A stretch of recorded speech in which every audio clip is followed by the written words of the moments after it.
You're listening to the Business Wealth Impact Podcast, your source for empowering information and cutting-edge ideas from the world's top minds.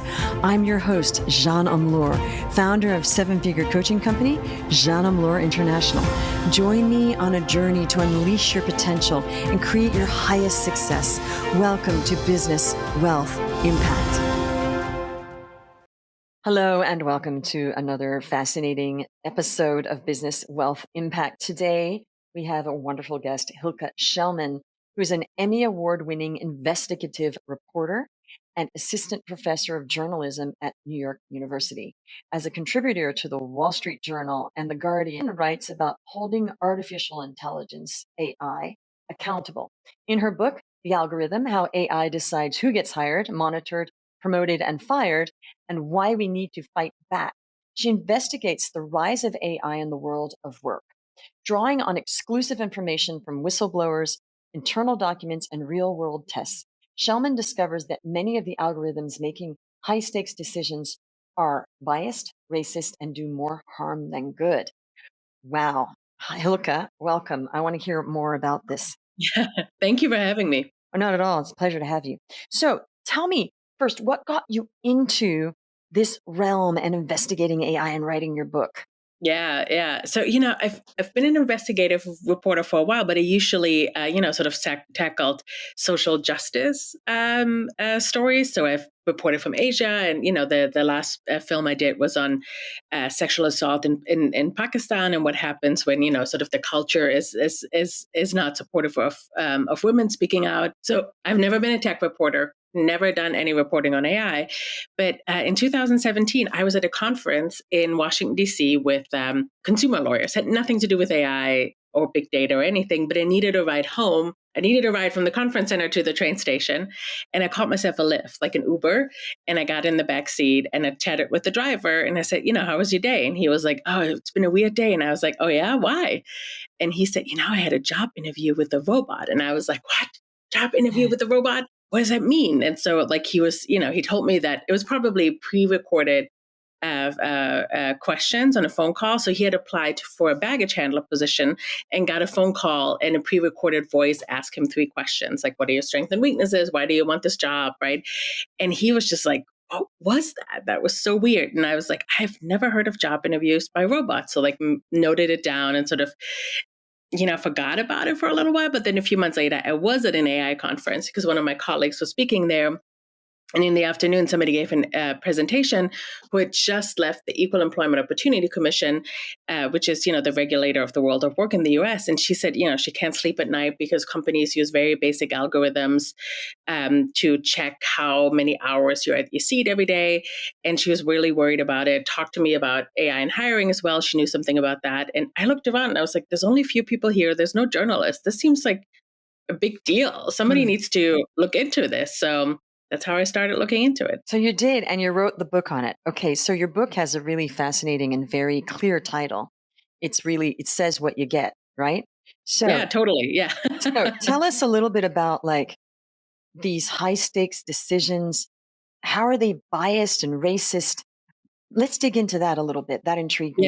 Yeah. So the book covers everywhere where AI is used in the world of work. So from hiring, monitoring employees, and firing, and also looking at sort of upcoming issues with AI, wellness, health programs at work, where I think there is also a lot of tension. So where we see AI most often being used is in hiring. So, if anyone has ever uploaded their resume to LinkedIn or ZipRecruiter or any of these large job platforms, they all use AI, right? Mm-hmm. And most companies have resume screeners because the companies, since the rise of these job platforms, LinkedIn, ZipRecruiter, that made it so much easier for job seekers to apply, companies have been complaining that they're drowning in applications. So IBM says they get around 5 million or so applications a year. Google says they get around 3 million. It's like, vast amounts of data that companies feel like we need a technological solution. So cue AI vendors coming onto the stage and sort of marketing their products the last few years. So I started looking into it 2017, and you could really see between 2018 and 2020, suddenly, from half of the stuff was AI. Now everything has AI in it. Mhm. Um, we don't know how good it is, but yeah, so we see a ton of companies using this. We know that about almost all Fortune 500 companies use AI somewhere in their hiring funnel. Mhm. And what I found out when I talked to especially employment lawyers who sometimes come in when a vendor builds a technology and a company sort of negotiates with them, should we use this or not? When I talk to employment lawyers who come in sort of as outside counsel to maybe do some due diligence, they found really interesting keywords that the tool sort of predicts upon that you'd be successful. So one time it was like first names like Thomas. Mhm. Obviously, we know in hiring that we shouldn't, your first name doesn't qualify you for anything, right? Mhm. It's just a statistical coincidence. So it's probably statistically irrelevant. Maybe there were a bunch of Thomases in the pile of Mhm. the resumes, but it doesn't make it meaningful, right? And I think that's sort of what we see a lot of with AI tools is like, yes, it is statistically relevant, but it's not meaningful. And in fact, it can be discriminatory. For example, when you think about the next example I have, the tool was using words like Canada and Syria as predictors of success. Mm. So that could be discrimination based on national origin. There was another tool that used Africa and the word African American as predictors. Mm. Another tool used gave folks who had the word baseball on their resume more points, Mhm. and people who had the word softball on their resume fewer points. Oh, because more women play softball than baseball. Few men Yes. play softball, so those few men that put softball that are rare, they would read them probably as a woman, right? Yes. Ah. Yes. So, that could really be gender discrimination. Mm. So we see this again and again because, a lot of these tools are not supervised and monitored, right? Like vendors develop them, companies use them, and, companies want to, they buy this technology to be more efficient. Mm. They don't want to necessarily hire three more people to monitor these tools, which, you really have to understand like what could go wrong.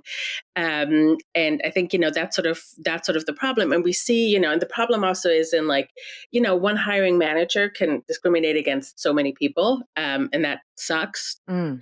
when that happens. But can you imagine like an algorithm that is used on all incoming applications? So that could be millions of people. You could discriminate against thousands, tens of thousands, even maybe hundreds of thousands of women, or people of color if you use some of these biased keywords. So I think that's sort of the scope of these tools is unprecedented. Mm. And I think, I saw this again and again. So I talked to one employment lawyer, said like all the tool he tested, they were not ready for prime time. Mm. Another one said too, in all 5 resume screeners he tested, uh, all 5 were problematic. Another one told me it's about every fourth tool was problematic. So it's not like Mm. one off. It's like more than we think, which I think is sort of built into the technology because they're called, the AI is often called deep neural networks, and you don't need to know what that means. But it means that we know the training data that goes into it, we know the results, but we don't actually exactly know what the tool is actually inferring upon. And I think that strikes me as very problematic if the people who built the tool and the people who use the tool do not know what exactly happens inside the tool. Mm. And, that might be okay for spam emails, right? Like we don't, that's not high stakes in my opinion, but like getting a job, that's a high stakes decision, right? Like, I mean, I know that as job seekers, we often get rejected. It feels like it's just part of the way the field functions. But I do think, like employment is very important to most of us. Like we have to work to make money and put a roof over our head, feed our children. And, if I get rejected because I'm not the most qualified candidate, be very sad. But if I get rejected because I have the word softball on my resume and I get thrown out, and the job has nothing to do with softball or anything, I would be really upset. Like that is Mm. not okay. And I think, Yeah. and job seekers don't know what happens to them. They just get a rejection, right? Right. Like who knows how the Okay. decision was made? So these are the problems here. The problems Yeah, are that there's a tool. And so, say somebody applies for a job, and that tool is one of the bad tools, not the fifth one, but one of the 4 bad ones. And they all happen to yeah, have one algorithmic word like softball or something that means they're a woman or they're African American or from somewhere else. And they're going to categorically keep getting rejected, and it has nothing to do with their merits or anything like that. So the problem is this: the people that make those tools, there's a human being programming them. So the human being that programmed that had biases, and that is always the issue. The person that programmed him had a bias. Yeah, I mean, it could be the programmer. Probably what is here is the bias in the training data. So we see resume parsers are built two ways. There's one that looks at the job description and looks how much is your resume, how much overlap do you have. Mm, And then the other one, I think, where we see most of the problem is built by giving a tool just a pile of resumes of the people who are currently in the role or have been deemed successful. mm, So you give it like, I don't know, you have 5,000 accountants in the job. So you give them give the tool 5,000 resumes, and the resume figures out what do all these 5,000 people have in common. mm. But it's not restricted to just look at like, well, what are the skills? What Right. are the experiences, right? These people have Mm, in common, right? The problem is that's how sort of the location, the names, the sports, like all of that comes in again and again because the tool just does like a statistical analysis, right? Like what is mm, statistically relevant? Well, it turns out mhm, maybe the word baseball was used more often because maybe you have historic bias in your hiring, right? Maybe you're a mm, tech company and you have a gender disparity. You've hired more men than women. mhm. Well, that's probably these patterns that you will find on the resumes.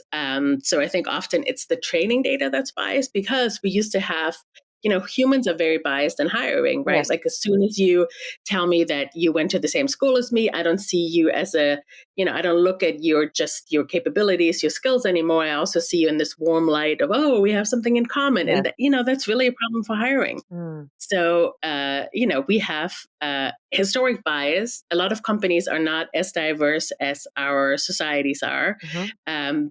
It's always a question like, why do you use like sort of historical data on the folks that are already in the job? If you want to diversify, if you use folks who are non-diverse, why do you Right. think this would change? And I think that's sort of what we see again and again. But it is like companies really like these tools because they are just so much more efficient. Time saving. Yes, they can't get through millions. Okay, so you talked about some whistleblowers. What did the whistleblowers say? What is that apart from these keywords?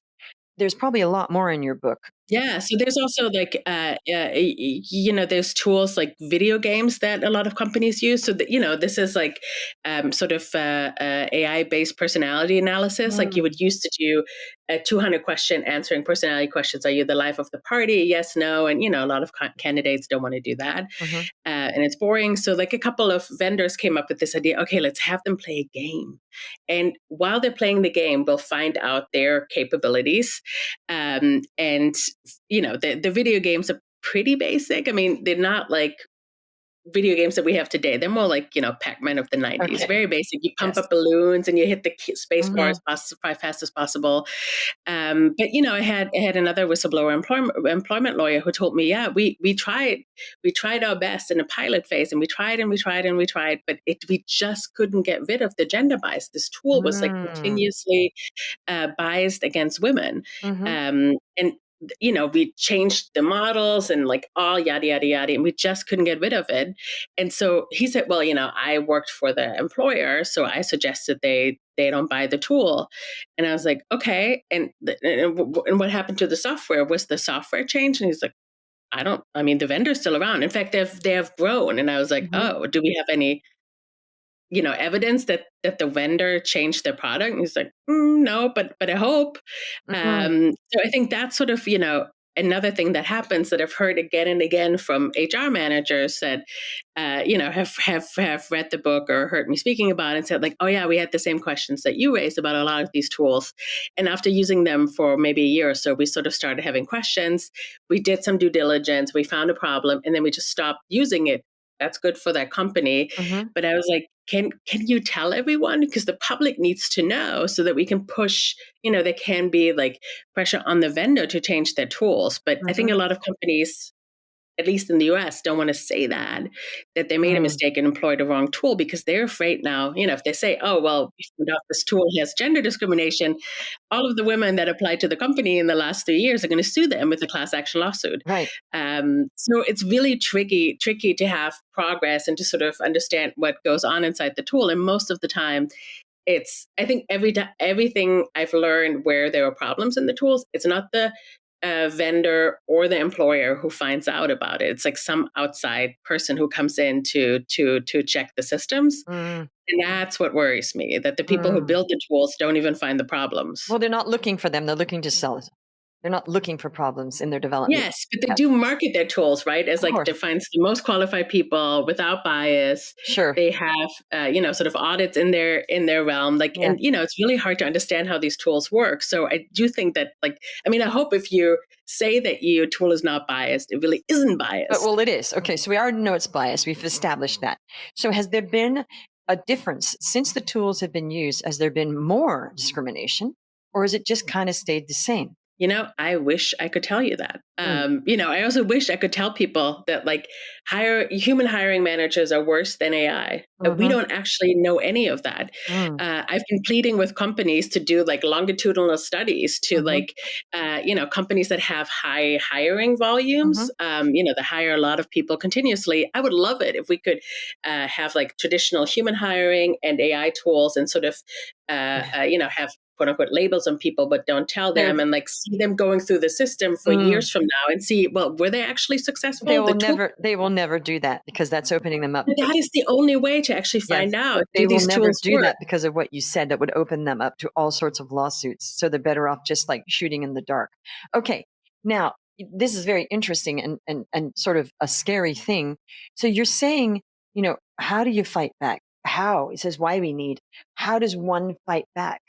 Yeah, I mean, I think there's a few people that I want to specifically, ask to fight back. So I've been speaking a lot to HR managers, and I do have to say that I'm very heartened to hear that so many are skeptical of the tools as well that their companies employ. So I think they're the ones that going to make decisions together with C-suite executives to like what tools are we going to employ. So I hope to like helping them, educate them to be more skeptical, to run pilots, to help them like sort of go through the loops to determine does this tool actually work, to do much more due diligence before employing a tool. I Mm, think, which is also a business decision, you want the most qualified people, mm, but we know from surveys of company executives that use AI tool, almost 90% said, yeah, we know that our tools reject qualified candidates. And it's like, why are you using it then?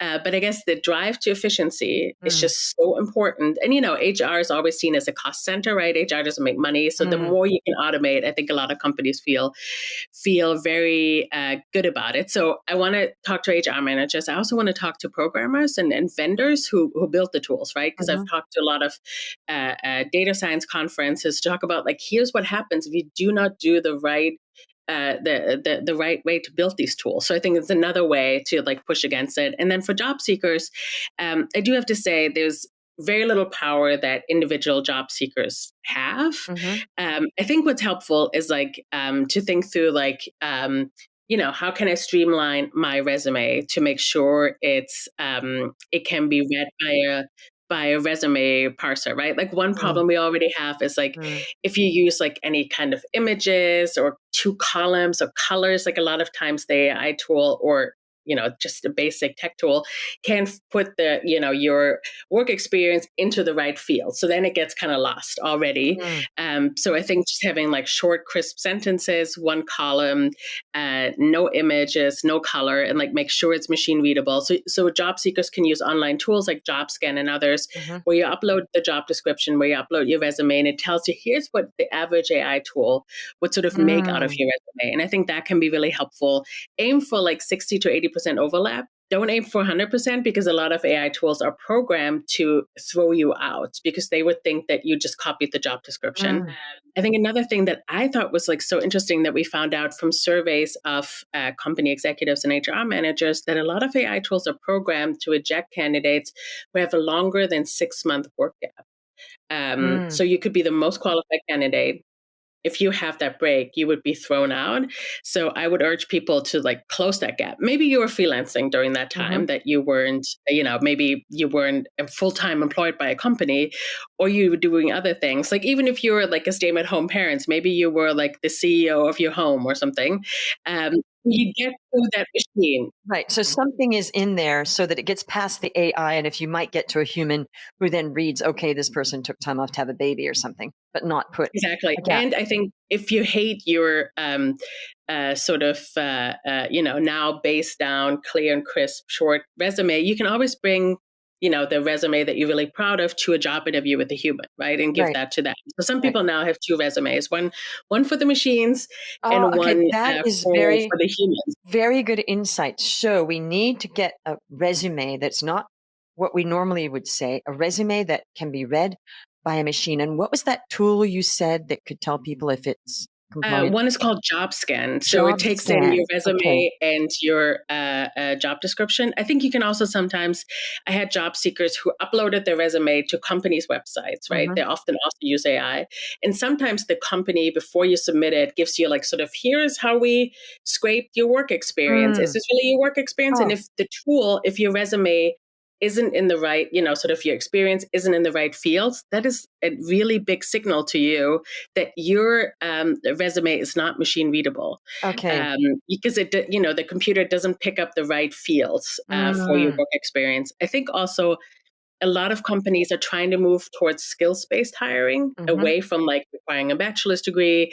A lot of companies have now gotten rid of bachelor's or master's degrees. We still see them at the end hiring people who have Okay. a So degree. you're saying some of these tools take off completely the education. So they will probably mask the colleges that you went to, and they just look at the skills, and they will take in your education, but maybe not score on them. Okay, that is very interesting information for people that are thinking of going to college.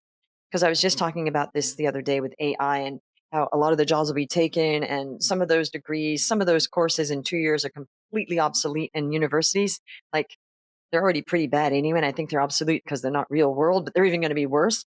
So you're saying there are certain job AI scanners, position scanners, that take off the education and just look at skills? Is that what you're saying? I don't know if they take off the education of your resume, but they're a lot of companies want to look at skills first, Ah. and some companies do mask the name of the universities because they don't want hiring managers to be biased. If Oh. somebody went to Harvard, right, that they feel like, oh, that person must be smart.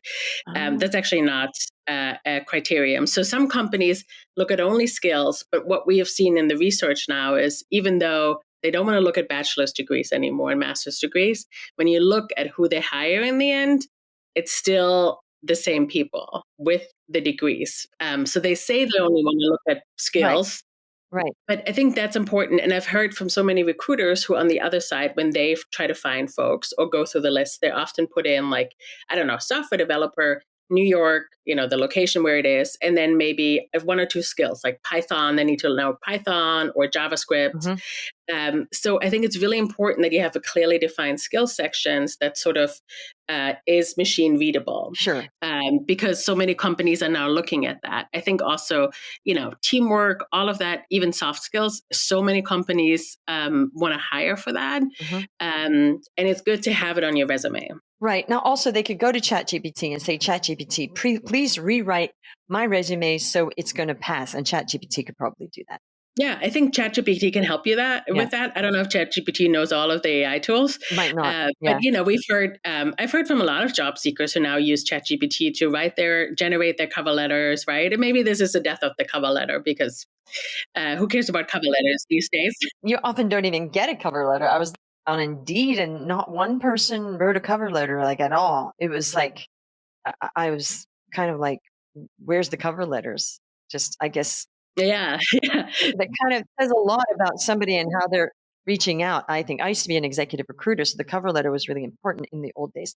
Okay, so it could be that they're getting past that first, like, millions of people, so that first there's millions of people being rejected or Yeah. thousands. So, It's kind of like a funnel. yeah, so in the end, it's the same people because in the end, the recruiter or the HR person is looking at where they went to university and they do care. Okay. So Yes. it's just Yes. the Unfortunately, we initial. see that like their Yep. first ways are like for Mhm. they maybe have more emphasis on skills. They mask out the universities, Right.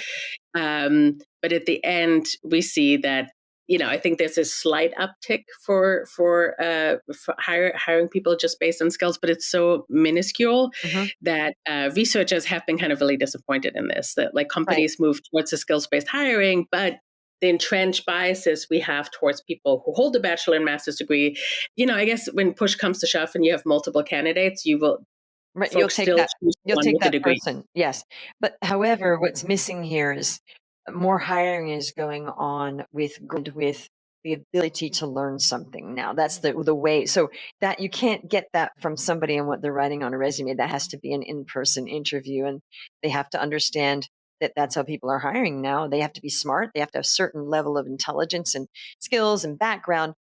Can they learn stuff quickly, and are they gritty, and are they perseverant? Yes. And I think, ChatGPT helps people with that too. Like I know job seekers put in like what are the most commonly asked questions Mm, in job interviews? What are the most commonly answers that are given? And we've now also seen AI tools that automate the whole application. So we'll fill in all of these forms that you're given, and you can apply to like 300 jobs an hour. wow. um, I mean, I think job seekers often have like a lower, the AI tool applies for so many jobs, they get fewer interviews, but they feel like, well, at least I got some interviews and I didn't do much work.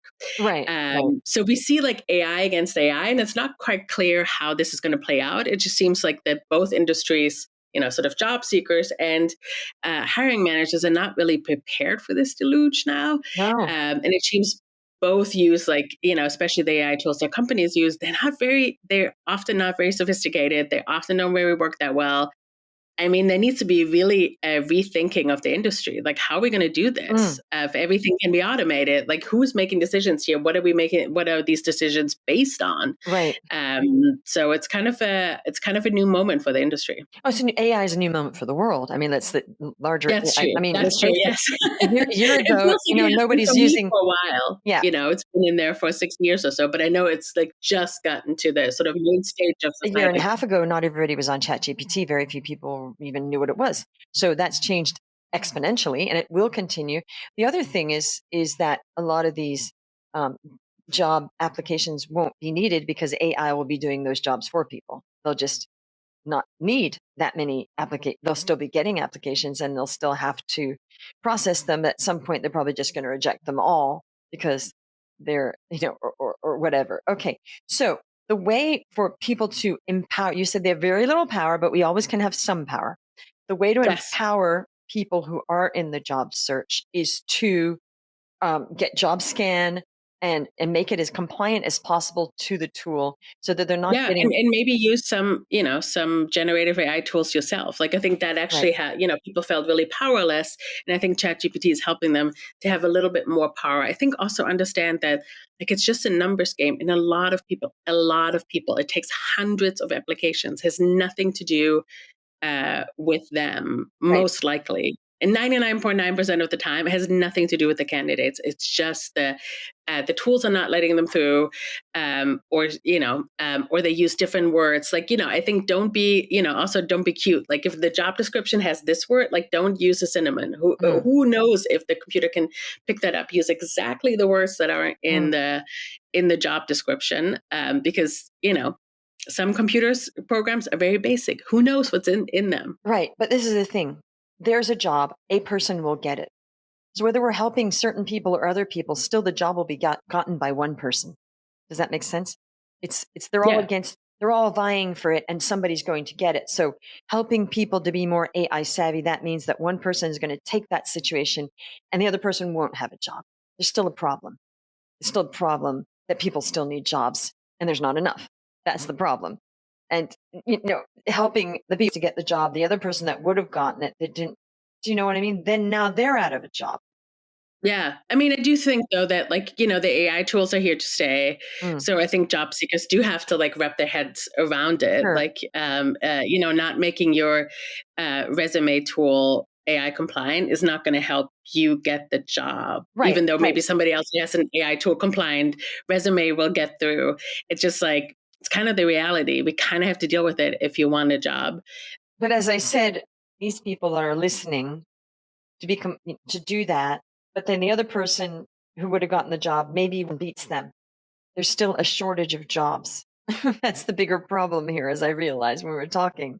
Someone's getting the job. It's not like nobody's getting it, but it isn't fair to not have a fair playing field. That's the issue here, is that the best person for the job should get it.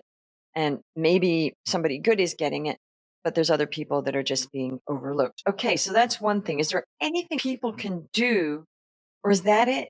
Just try to. I mean, I think, we see a lot of movement on the regulatory side. I talk to a lot of politicians and policymakers, and I know that people want to wrap their head around this and try to do things. So, like, if you want to call your Congress people and like sort of remind them this is important, please look into this. Please come up with the laws around this. I mean, I think we see this moving into the mainstream and into the sort of the center of politics, how to regulate AI. Mm, So I think that could be really helpful. I think if job seekers also, some frustrated job seekers also then build their own tools to help others. mhm.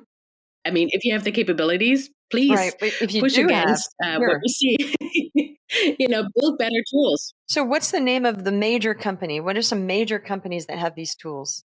What no, tools? What's the company, the tool company? So one of the big names is, and we haven't talked about this, is Mhm. like in one-way video interviews is HireVue. That all my HireVue. students know HireVue. Mhm. Yeah. But folks who are maybe over 30 and maybe haven't applied to sort of retail fast food jobs, they're very ubiquitous in those spaces. They've never heard of it. My students all know about it Mhm. because they apply for these jobs, right? And so they have heard of the company. HireVue said in November 2022 that they have just done their 30 millionth interview. Mm. And somebody else did the math, and it looks like they do about 100,000 or so video interviews every day. With this HireVue. Okay. So HireVue would perhaps be the company that people could write to them to get their tool to be better. Correct? Sure. Yeah. That's another way, right? Okay. Sure. Yeah. Yeah. I mean, go to the tool company and say, "Hey, we have a problem with this. It's going to be, maybe legal issues later on. Maybe you should figure out this algorithm problem that you have going on," which I'm sure is not intentional. But sometimes people that do program these AI tools are biased. They figured that out with some of the Chat GPT, not Bard. You know. Yeah, yeah, no, I mean we all have our biases, and I think that's sort of the tale here is like it's like the tale of good intentions and not looking at the consequences, right? Like Mm, I'm not saying that any of the vendors or anyone has any misgivings and mhm, wants to exclude women or people with disabilities from the workforce. I think the idea like, oh, we're going to help them, actually, we're going to democratize it, we're going to do one size fits all. Um, that might all be great as a marketing language, but when you look at the actual evidence, it's actually not working for a lot right. of people. Right, not working. So they have to keep working on it. Well, Hilke, this has been highly interesting. So what's the next move for you? That's my first question. The future for Hilke. So yeah, I mean, I'm still talking to a lot of folks because I want to really change the industry. And then I think, another idea that I came out of the book, that came out of writing the book, was sort of looking at like, okay, I don't think that like broad regulation is going to necessarily help with everything in this field. So I thought like, somebody needs to build better tools. I don't, Mhm, and I look around, I was like somebody here. So I'm working together with like computer scientists and others to build tools, hopefully in the public interest. Like, can we actually build a resume screener that is not biased? mm, And if we can, let's put it on GitHub and let's mhm, put it out there so companies use the right tools right, and put pressure on the vendors. mhm. And then I'm also looking into AI and wellness and health. I think there's going to be a lot of tension and interest in the next few years as that is pushing into the space. Right, and we were talking Never a before. dull moment with AI is Right, what I'm saying. right, right. And so we were talking before, you could be a good consultant for these companies that are making the tools to help them develop them. So I think they're probably not getting the right help, and, you wrote the book on it. Great, so I have a question. Who would you Yeah. say is the person that was most pivotal to your success? I think it's actually like my former professors who taught me how to do investigative reporting, and I'll forever be grateful for them to sort of instill in me like sort of the idea like you can keep digging until you find the evidence, find the evidence, find the evidence, talk to keep talking to people till they tell you on the record what is going wrong, what is happening, and to just have the confidence to ask these questions. Mm, People have the absolute right not to answer me, mhm, but to pick up the phone and go to these conferences, talk to companies, and I think also instilling sort of maybe the confidence, because at the beginning talked to a lot of developers. I didn't understand, half of what they were saying. I was like, this seems very complex, and Mm, maybe I just don't understand it. Maybe these tools are magic. And then as I kept looking into it, I was like, this is like more basic mm, than I thought it would be. And that's actually pretty disappointing. And mhm, I also feel that any company needs to explain how their AI tool works to any lay people who's not an AI expert, right? Like we can't run a world where only AI experts know how AI works. mhm, And I think actually a lot of the AI experts would have been like, this is not a good idea. How are you doing mm. this? So I think, learning to have that confidence was like the most pivotal thing to help me with all of this. Awesome. And you're going to write another book? You have another book on the I cards think for you? so. I think so. It was a very enjoyable process. Mm, Who knew? I've yeah, done films before and podcast, and I really thoroughly enjoyed writing a book. that's fantastic. Well, Hilke, thank you so much for turning up. I hope you enjoyed this. It was fascinating for me to hear what's going on in the job seeking world because as I said, I used to be an executive recruiter for Wall Street. So if you want to buy Hilke's book, the link will be in the show notes. And if you want to, find her website's there and everything Hilke is in there. Hilke, thank you so much for turning up.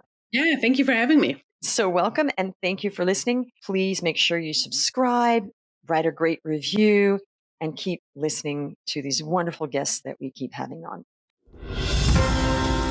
You're listening to the Business Wealth Impact Podcast, your source for empowering information and cutting edge ideas from the world's top minds.